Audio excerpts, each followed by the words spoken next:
What's happening, everybody? Hope you guys are feeling great. I'm Team Kills, and what I like to do is make gaming easier.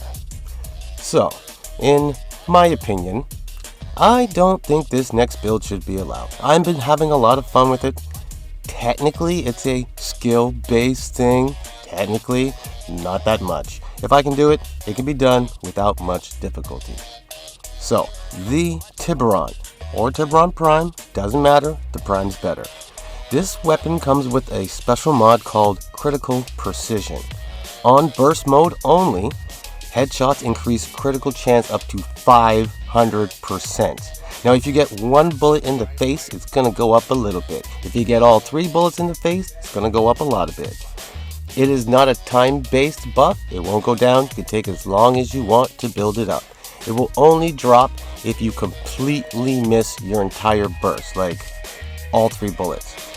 Now when I say miss, I just mean miss the enemy. They could be in the body. In the body will not increase the critical chance, but it won't lower it either. So you could raise it up to 500 in the head and then use it in the body. That sounds a little weird. Never mind. If you miss, you will lose 100% out of that 500 total, which sounds like a lot, but it's like, I don't know, 60% or 30 per full burst. Like, doesn't take much to get it up there. Basically, you don't have to be anywhere near the best at headshots. You just can't be the absolute worst at headshots. Now, primary arcuity is going to give you an extra 350% damage on weak points. Headshots are weak points. This mod does disable multi-shot though, so certain mods, like all multi-shot mods, you might as well just stay away from them. Now the Tiberon is technically a crit weapon, but it does have some good status. Now with just 2 dual status mods, which are perfect for selecting whatever faction melting elements that you want, but with just 2 dual stat elements and hammer shot, this brings my status up to 60%, which is enough status for it to be considered part of the damage recipe. Now Spectral Serration gives you an extra 330% damage boost for your primary weapon, but only when you're invisible. This is why I put this in Loki's hands. He is perfect for this, but Ivara is also an amazing choice. You will need a silencer mod for her, but she's a great choice. So is Ash. Sight 09 is a good choice because he does have his passive, which gives you extra weak point damage, which is headshots, and that's what we're doing here. But Loki is by far the easiest frame to get things going, and that's always what we're doing here, is making it easier. Now this is technically my bedtime murderer build with a tiny little tweak. I used worthy camaraderie instead of power donation. I usually use power donation because in my mind, Loki's abilities need no power. Not to mention one of the dual stat mods that I usually use for range decreases my power, so I might as well share whatever I have left. In this build, I'm sharing 75% chance or 75% weak point damage boost. I'm also sharing it with myself, and this is headshots. This is what we're doing. Now bedtime murderer is range and duration. That's where you start. Radial disarm, and then you switch one of his abilities out for low. That's pretty much where you end.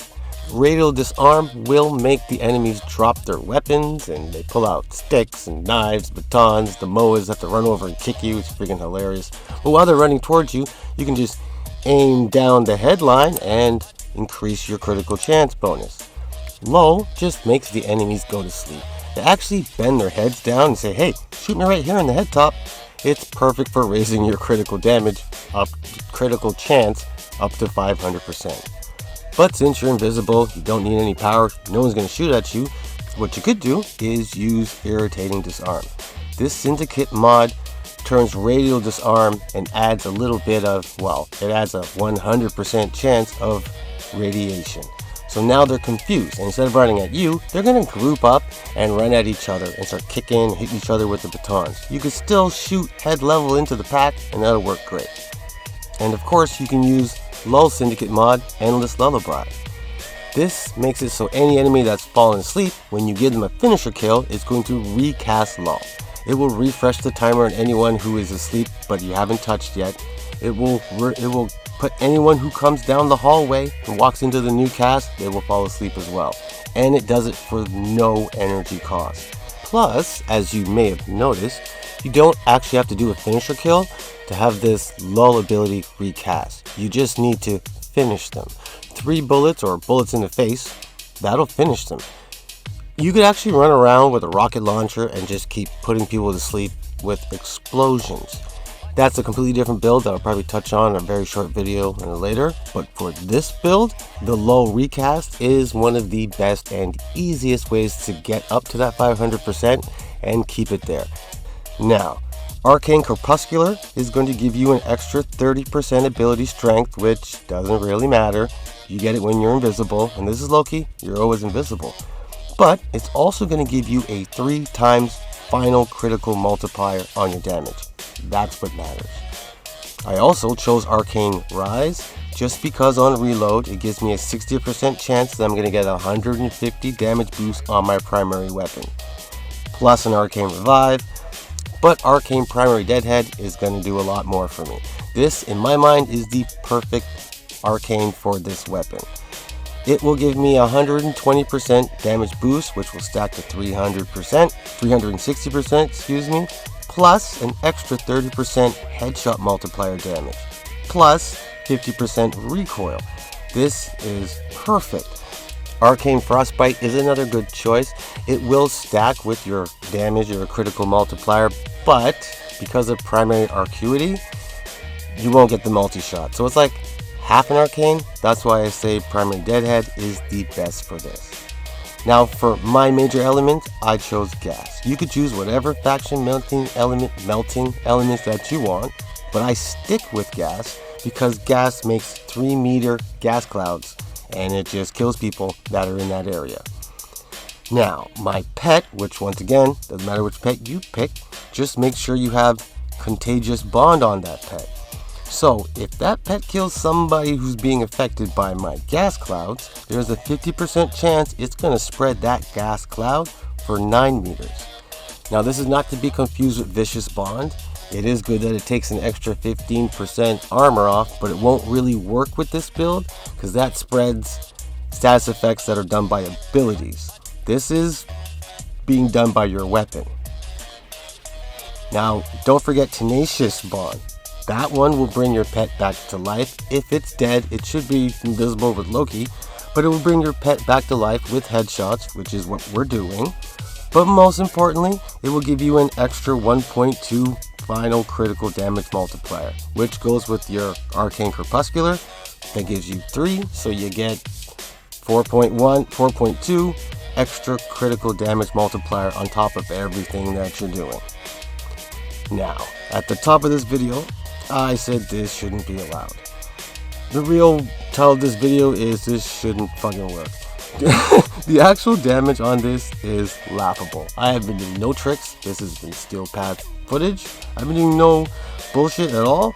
My damage on this weapon is 105. It shouldn't kill anything. Now there is a 9.6 critical damage multiplier, 84% chance that that's gonna happen.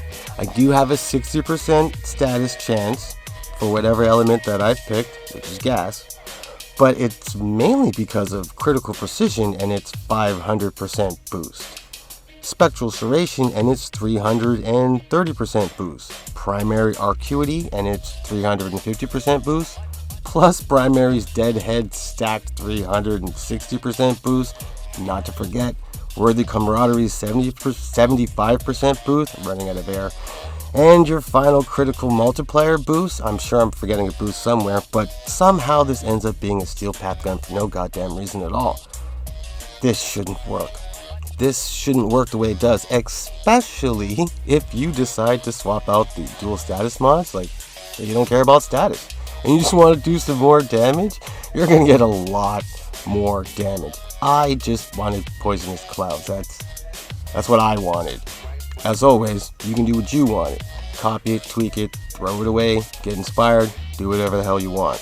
And another thing I did mention at the beginning of this video, that this is a skill-based thing. I would like to reiterate, it is barely skill-based. It's not hard to get to that 500% and keep it at all. After all, You're invisible. You can put people to sleep and shoot them back in the face. You can confuse them, make them run. It's not hard. It just shouldn't be allowed, in my opinion.